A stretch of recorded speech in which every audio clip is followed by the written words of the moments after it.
traigo en este primer comentario cardenalicio una fórmula simpática y original por la que descubrimos a un cardenal que nos da pistas sobre qué aspectos son importantes para él con vistas al próximo cónclave. Se trata de una carta anónima que queda envuelta en un sano ambiente de misterio. Sobre todo porque una vez que los cardenales queden encerrados tras el extra omnes en la Capilla Sixtina, poco o nada sabremos.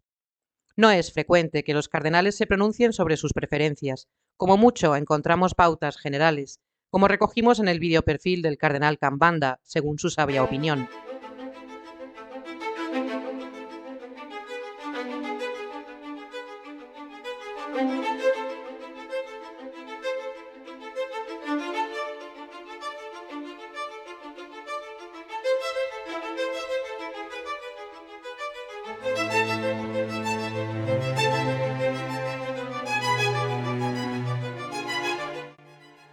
La curiosidad natural por saber quién ha sido el autor de esta carta anónima podría despistarnos.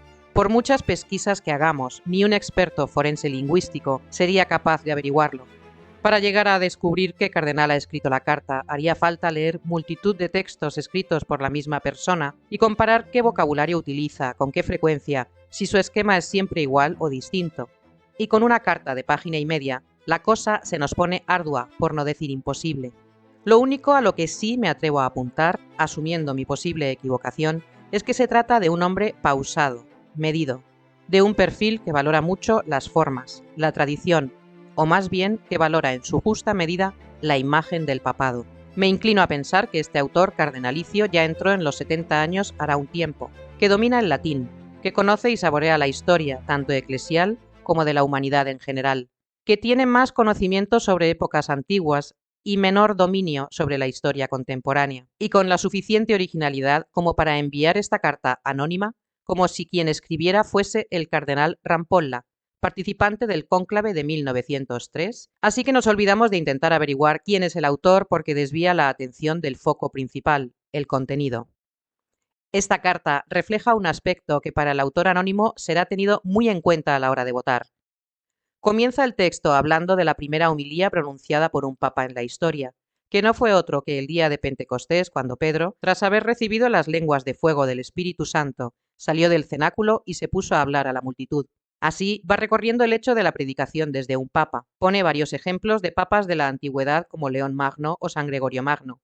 Continúa el recorrido hasta llegar al siglo XX, donde ocurre el prodigio de la tecnología, la radio con Marconi, que supuso un giro de 360 grados para la predicación de los papas. Más tarde, la llegada de la televisión hasta nuestros días, donde tenemos al alcance de un botón escuchar a quien queramos, cuando queramos y como queramos. En el texto cita a Juan Pablo II y a Benedicto XVI con sus aportaciones. En ningún momento menciona al Papa Francisco, pero aquí es claro para que quien quiera entender, que entienda. Y es cuando vemos que este cardenal votará por una persona radicalmente opuesta en el estilo de comunicación del Papa actual. ¿En qué sentido?